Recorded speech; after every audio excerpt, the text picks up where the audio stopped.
BEM Cengkarama.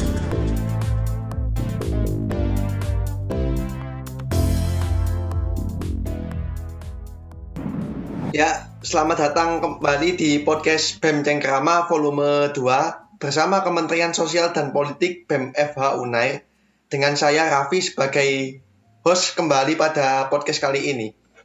Kita melanjutkan dari volume sebelumnya dengan tema yang sama, yaitu terkait jalan panjang penuntasan penghilangan paksa di Indonesia. Nah, mungkin seperti yang saya di volume ini merupakan bagian dari peringatan Hari Anti Penghilangan Paksa Internasional yang jatuh pada tanggal 30 Agustus. Karena seperti yang kita ketahui bahwa track record penghilangan paksa di Indonesia ini sangatlah panjang. Bahkan sudah berlangsung sejak tahun 1965, lalu berbagai kasus penghilangan paksa terjadi bahkan hingga sampai era reformasi ini. Nah, pada podcast kali ini hadir Pak Manunggal Wardaya yang merupakan akademisi UNSUD. Selamat malam Pak Manunggal. Selamat malam Mas. Ya, hari ini kabarnya gimana Pak? Ya, alhamdulillah baik-baik. Ya, terima kasih Pak sudah mau hadir di podcast kali ini. Oke. Ya, mungkin saya langsung ke pertanyaan ya Pak. Mungkin menurut Pak Manunggal itu terkait konsep penghilangan paksa menurut hak asasi itu seperti apa ya Pak?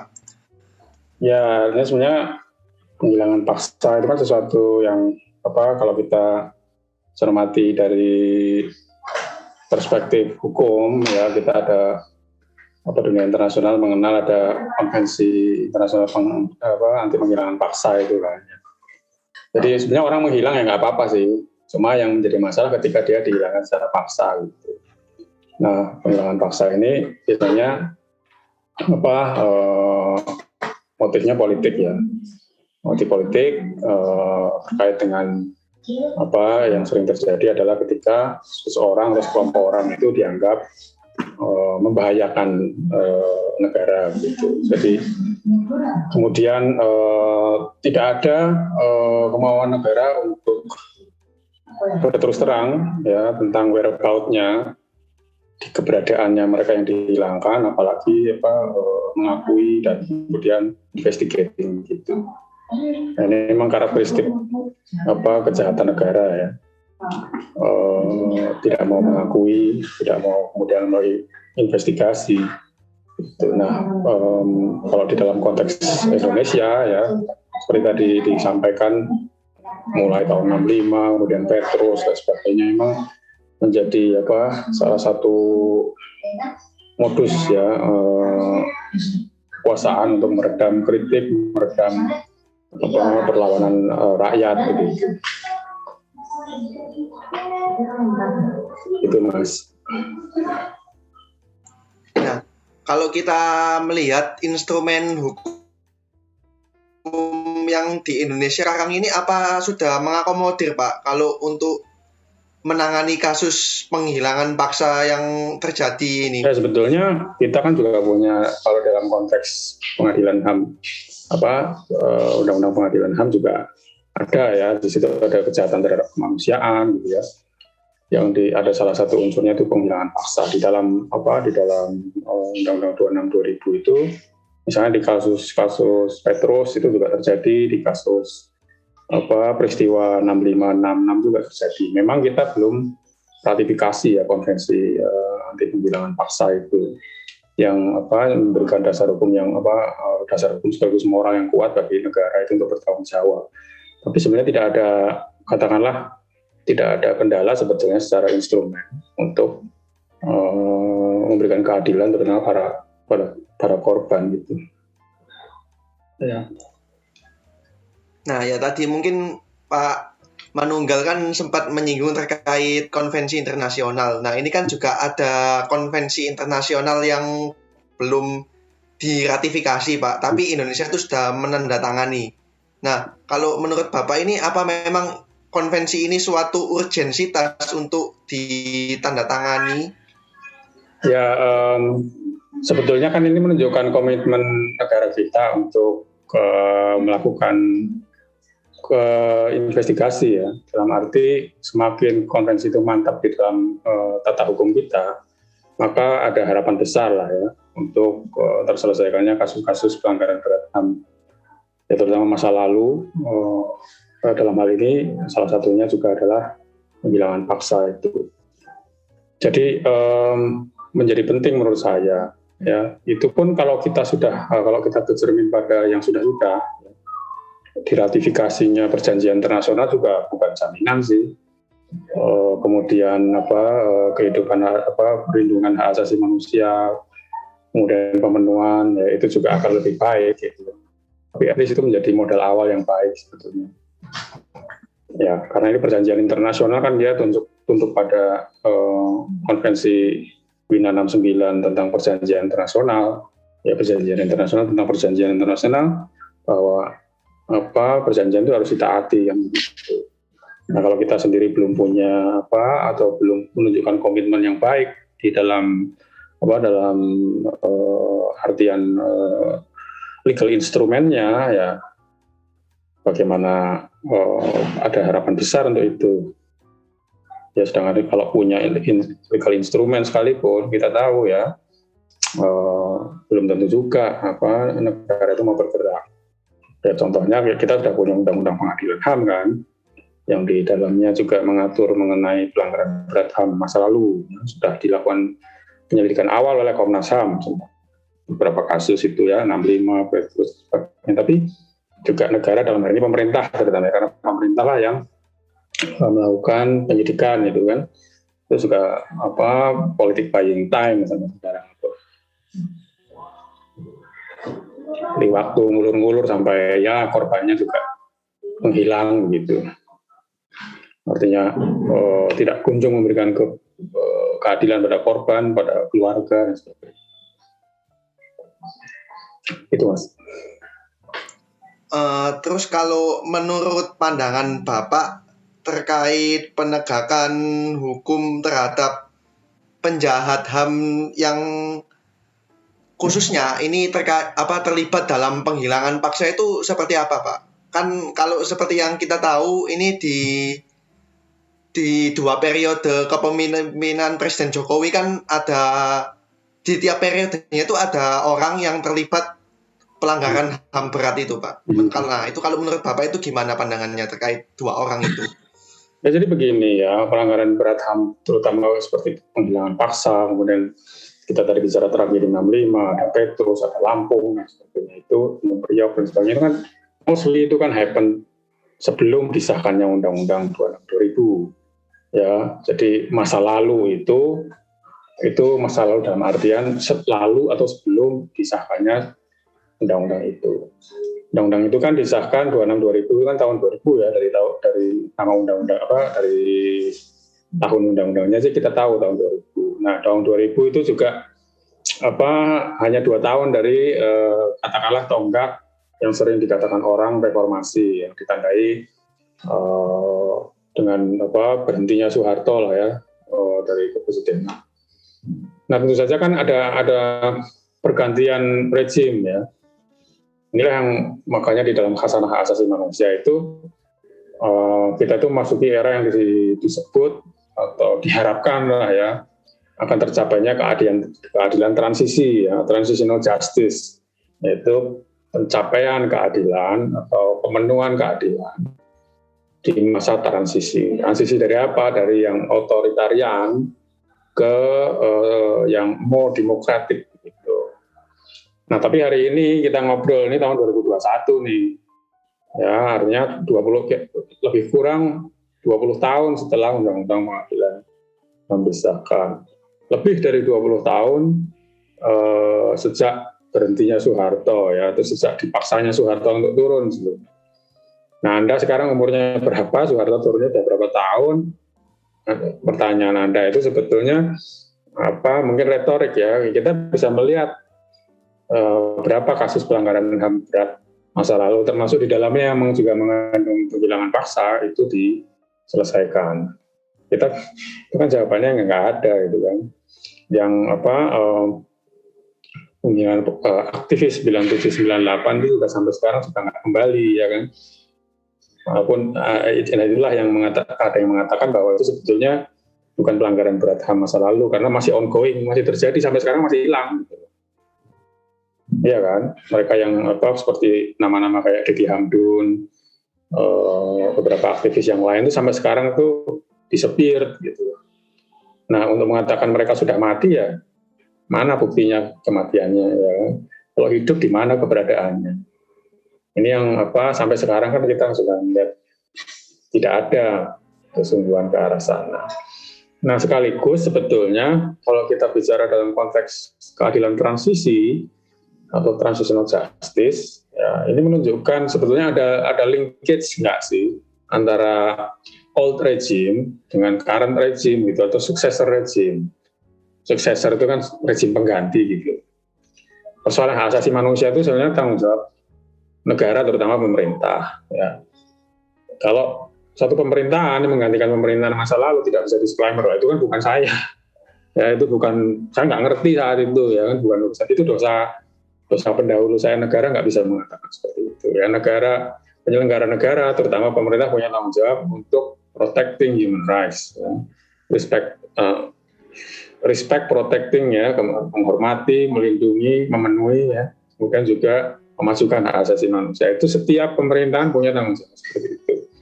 Jadi katakanlah Soeharto sudah turun atau dipaksa turun, tapi pertanyaannya adalah rezim penggantinya, successor regimesnya, apakah membedakan dirinya dengan Soeharto atau tidak? Kalau tidak mau menyelesaikan persoalan masa lalu, ya, atau setengah atau seperempat atau sepersepuluh hati, ya Anda tahu apa yang saya maksud, begitu. Kira-kira begitu. Berarti intinya itu cuma di kemauan dari pemerintah itu menyelesaikan permasalahan HAM di masa lalu itu aja ya Pak ya? Iya dong, kemauan dan sebetulnya dia punya beban nggak dengan masa lalu.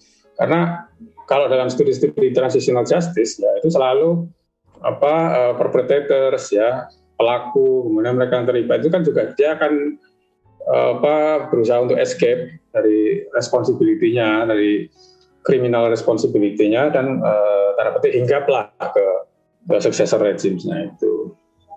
Nah, ini bagaimana sebetulnya komitmen negara itu, pemerintahan, untuk at least, ya, dia tidak melibatkan person-person atau figur-figur yang bermasalah, terutama kejahatan-kejahatan serius, ya, karena itu yang menjadi sinyal bagi publik apakah ada kesungguhan, keseriusan untuk menyelesaikan pelanggaran berat HAM masa lalu, ya. Nah, ini alih-alih, kalau dalam konteks Indonesia, alih-alih untuk seperti itu, kita malah melihat banyak hal yang bikin semakin kita tidak punya harapan, ya. Ini mungkin keluar dari pembicaraan kita soal forced disappearance, kayak seperti kemarin pemberian tanda jasa pada Yuriko Gitares misalnya, ya, yang melakukan tindak kekerasan di East Timor. Itu mereka yang concern dengan human rights situation di Indonesia, penghormatan hak asasi manusia di Indonesia, jadi speechless, ya. Jadi bagaimana ini kemudian ketika mereka-mereka yang pernah terlibat dalam penculikan aktivis dan sebagainya yang sudah dipidana itu justru malah mendapatkan tempat di pemerintahan. Berarti kalau intinya sih, meskipun kita meratifikasi konvensi ICPPID, tapi kalau nggak ada kemauan tetap jalan di tempat gitu ya Pak, intinya. Ya, saya pernah menulis itu macan kertas, saya kasih judul macan kertas penegakan HAM lah. Ratifikasi saja tidak akan merubah apa-apa, ya. Ratifikasi itu just paper, ya, dan dia akan jadi tiger paper, macan kertas saja kalau tanpa penegakan. Tapi sekaligus kita juga harus ingat, ya, ini sekaligus bagi masyarakat sipil seperti mahasiswa begitu, ya. Hukum itu kan tidak tegak dengan sendirinya, ya, seringkali dia mesti didorong, ya. Kalau kita kita ingat apa yang pernah dikatakan oleh Sacipto Raharjo, tuh, hukum itu termasuk hukum hak asasi manusia, ya. Berarti kan hukum itu nggak seperti Rinso ya. Kalau Rinso itu mencuci sendiri ya. Anda tahu iklannya Rinso nggak? Rinso itu mencuci sendiri. Sebelum pakaian kotor Anda masukkan ke Rinso, benang diangkat udah bersih gitu. Nah, hukum itu nggak seperti Rinso. Mesti ada pressure dari publik gitu. Nah, siapa publiknya itu ya? Ada interest group, ya. Kelompok-kelompok korban misalnya. Ada nggak pressure-nya? Nah, kita melihat misalnya, saya kira mereka yang concern dengan hal ini tahu lah ya, ada aksi kamisan setiap hari Kamis di depan Istana Negara ya. Sudah kamisan yang ke-500 sekian waktu itu. Ya, kemudian dalam konteks 6566 itu sudah digelar International People's Tribunal. Ya, Pengadilan Rakyat Internasional di Den Haag. Ya, ada kampanye kampanye global dari mereka yang concern terhadap ini, tapi ya memang double juga ya ini. Tapi masyarakat sipil ya tidak boleh putus asa. Ya. Dan saya kira ini seperti apa yang kita obrolin hari ini, mahasiswa membincang hal yang seperti ini ya, artinya ini kan public interest ya, public lawyer lah katakanlah gitu kalau dalam apa yang sedang Anda temui di dalam studi ilmu hukum, ini menjadi hal yang baik ya, betapapun kecil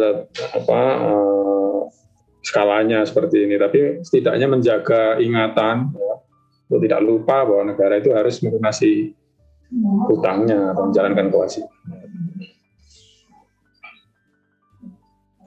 Ya, tapi kalau kita melihat apa yang terjadi saat ini, itu kalau menurut Bapak, komitmen negara sejauh ini untuk mencegah pelanggaran HAM yang terjadi ke depannya itu kayak apa, Pak? Wah ya, kan dari apa yang sudah terjadi kan kita bisa predicting ya. Bisa predicting ke depannya gimana, bang, yang belakang-belakangnya nggak diberesin. Justru inilah yang di dalam studi-studi hak asasi manusia, studi-studi kejahatan berat, ini kan kita sedang berada, suka nggak suka, mau nggak mau, kita mesti mengatakan bahwa kita itu dalam situasi impunity ya. Kita itu melanggengkan impunity. Impunitas itu kan itu tidak ya, panis itu dari punishment ya. Jadi ada yang tidak terhukumnya mereka yang seharusnya bertanggung jawab. Kalau ada impunity seperti ini, maka ya jangan kaget kalau in the future, bahkan sekarang ini terjadi kekerasan dan sebagainya, dan dibenarkan gitu. Jadi negara itu selalu punya pembenar. Kalau zaman dulu kan begitu, dihilangkan alasannya apa? Dia mau merongrong Pancasila misalnya, mau menggulingkan pemerintahan yang sah, itu selalu redaksinya begitu. Ketika tidak ada keadilan terhadap hal ini, kita tidak dinyatakan bahwa perbuatan itu salah, tidak diselenggarakan pengadilan, ya sampai sekarang ya benar. Ya kan, sampai sekarang ya akan dianggap benar, dan in the future itu bisa besok, bisa habis kita ngobrol ini juga bisa akan terjadi lagi. Karena apa? Yang nggak salah kok tidak ada peradilan. Kalau kita lihat ya, kalau Anda mencermati apa yang terjadi di Jerman setelah Perang Dunia II ya, segera diadakan pengadilan terhadap para tokoh-tokoh Nazi itu ya. Terlepas dari itu ada kritik pengadilan itu victor justice lah ya, keadilan bagi pemenang ya, Amerika dan sekutu-sekutu Inggris, Kanada dan sebagainya. Toh pucuk pimpinan Nazi itu diadili gitu. Sehingga ada jelas ini salah gitu. Ini tuh tercela perilaku atau perbuatan genocide yang mereka lakukan itu salah. Ya, kalau kita ingat, kalau kita baca sejarah, saat itu ketika Nazi melakukan eksterminasi, pemusnahan Jews, kemudian pemusnahan terhadap kaum hippies, homoseksual, orang-orang yang tua, kan udah dianggap nggak ada artinya, yang nggak ada gunanya, orang-orang cacat, itu dieksterminasi, dibersihkan, dibunuhi gitu. Dan masyarakat Jerman saat itu juga percaya bahwa itulah yang memang sudah harus dilakukan. Jadi tidak melihat sebagai kecaman. Memang Jews itu adalah biang persoalan, mereka manusia, sehingga tidak ada rasa kasihan. karena mereka tuh dilihat tidak sebagai manusia. Ya, jangan sampai kita seperti itu sih gitu loh. Bahwa persekusi, penghilangan, kemudian extrajudicial killings ya, kalau kita tidak membatasi perbincangan kita hanya pada enforced disappearance, tapi juga pembunuhan sewenang-wenang, penahanan sewenang-wenang, ya negara ini bisa melakukan lagi, gitu, bisa terjadi lagi. Iya, tadi ini kan menarik sih. Tadi Pak Manunggal kan sempat menyinggung terkait pengadilan Nazi yang saya tahu kan pengadilan Nazi kan menghukum petinggi-petinggi militer dari Nazi Jerman waktu Perang Dunia yang melakukan kejahatan itu. Nah, kalau kita sambungkan ke Indonesia, itu kan tim Mawar itu kan juga diadili di pengadilan militer, Pak.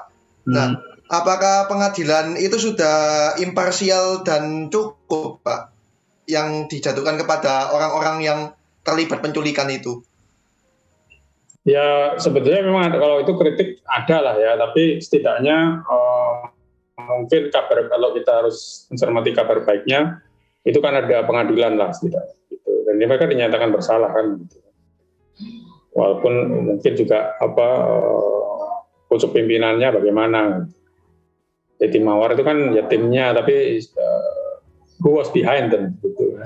Itu satu. Tapi kemudian katakanlah kalau tadi kita sudah beri apresiasi terhadap peradilan seperti itu, tapi kemudian ada dari mereka yang terlibat itu kemudian mendapatkan jabatan-jabatan publik kembali. Itu yang sebetulnya menjadi keberatan ya bagi sebagian bagi masyarakat, terutama yang peduli terhadap kasus itu. Mengapa diberi tempat kembali di publik, itu kan seperti sinyal ya bahwa, kalau bagi saya nih, kalau saya melihatnya itu sinyal bahwa ini negara itu emang apa ya? Kalau dalam bahasa Belandanya itu mungkin kopoh. Kopoh itu keras kepala gitu. Jadi indirectly itu ada pesan pada masyarakat, pada siapapun bahwa ya ini mereka bagi mereka tidak bersalah. Gitu. Padahal jelas ada orang hilang, diculik dan sebagainya kan. Kemudian seperti yang kemarin pemberian tanda jasa itu misalnya. Ya, ini kan seperti mengingkari apa yang telah terjadi korban di Timur Timur. Gitu. Kita tidak bisa mengatakan Timur Timur itu negara lain ya sekarang. Itu kan in the name of humanity, atas nama kemanusiaan, dan kita juga itulah mengapa kita bernegara di dalam Undang-Undang Dasar kan ikut melaksanakan ketertiban dunia. Ya. Jadi dunia pun menjadi persoalan kita kalau terjadi sesuatu yang tidak beres, dan jangan sampai kita justru menjadi permasalahan dunia itu. Ya, mungkin melanjutkan tadi terkait pengadilan itu, Pak. Mungkin menurut Bapak itu seberapa penting sih, Pak, arti dari pengadilan terhadap pelanggar HAM atau tindakan hukum yang dilakukan terhadap mereka yang melakukan pelanggaran HAM itu, Pak? Ya, pengadilan penting lah, karena di dalam kehidupan bernegara kan salah benar itu kan pengadilan, ya kan. Kita tidak bisa ketika kita sudah masuk kehidupan bernegara kan kita tidak bisa melakukan pengadilan sendiri, bahkan crime salah, ya kan. Kalau Anda nyolong barang saya atau sebaliknya saya nyolong barang Anda, saya nggak bisa melakukan pengadilan sendiri. Setidaknya teoretikalinya begitu kan ya, kecuali nyolong-nyolong kecil lah, saya nyolong rokok Anda, ya perlulah kita lapor polisi. Tapi dalam serious crimes, ya gross violations of human rights apalagi, ya mestilah pengadilan, dan pengadilan itu mesti imparsial ya, mesti capable, mesti memang mampu melaksanakan tugasnya. Penting supaya perbuatan itu dinyatakan salah, gitu loh. Itu salah pengadilan. Jadi ada orang sekarang ini, kalau orang mungkin ya kayak orang dulu dibunuh dalam peristiwa 65, dan dalam peristiwa Petrus orang bertato dibunuh. Sekarang tuh some of us even ya, beberapa dari kita atau banyak dari kita warga masyarakat malah membenarkan loh. Ya, itu benar kan, daripada banyak preman ya udah dibunuh aja. Padahal it can happen to you, it can happen to me. today, nggak tahu, tonight, tomorrow, itu bisa terjadi pada kita. Jadi pengadilan itu penting untuk mengatakan ini salah dan jangan terulang lagi lah. Kita itu hidup bernegara kan mau selamat ya. Mendirikan negara untuk meninggalkan keadaan alam ya. Ilmu negara, teori politik itu kan mengajarkan pada kita kenapa sih kita itu hidup bernegara. Ya bukan mau menderita lah pasti ya kan. Anda dengan saya itu kita lahir dalam keadaan bernegara ya kan, memasuki kehidupan bernegara. Itu supaya tentram, supaya terlindungi. Kompensasinya apa kontraprestasinya apa? Kita bayar pajak, kita turut serta dalam misalnya bela negara dan sebagainya. Tapi kan kita bernegara untuk terlindungi, bukan untuk menjadi mampus, ya, bukan untuk menjadi lagi bersama keluarga tiba-tiba hilang, dan hilang itu bisa bermakna entah apa, bisa mati, bisa tersiksa, bisa dikurung. Mungkin sekarang juga yang orang-orang hilang itu juga ada yang mungkin masih hidup ya kan, kita nggak pernah tahu. Ya kita kan tidak hidup bernegara seperti itu. Kita hidup dalam negara demokrasi di mana pemerintahan tuh harus takut sama kita, bukan kita takut sama negara ya. Takut sama kita bukan apa-apa, takut untuk gagal memenuhi tugasnya, mesejahterakan kita, melindungi kita kan. Jadi kalau tidak ada pengadilan, bagaimana kita bisa mengatakan itu salah? Ya, kemudian kalau itu tidak dinyatakan salah, bagaimana ada jaminan itu tidak akan terulang kembali? Ya, kalau kita lihat misalnya hukum di Jerman, ya, Anda melakukan salutasi nasi, salutasi itu kan penghormatan ya, hail itu kan dengan tangan sedikit terangkat, itu aja sudah crime. Ya, bukan sok-sokan atau gimana hukumnya, tapi karena itu adalah simbol kebiadaban perilaku manusia di masa lalu.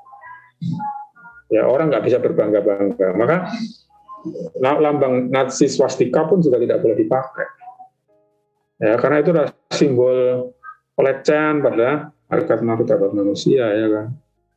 Ya, orang di sini mungkin nggak punya feeling seperti itu. Maka kalau Anda sempat mengamati dulu pernah ada misalnya kafe Nazi.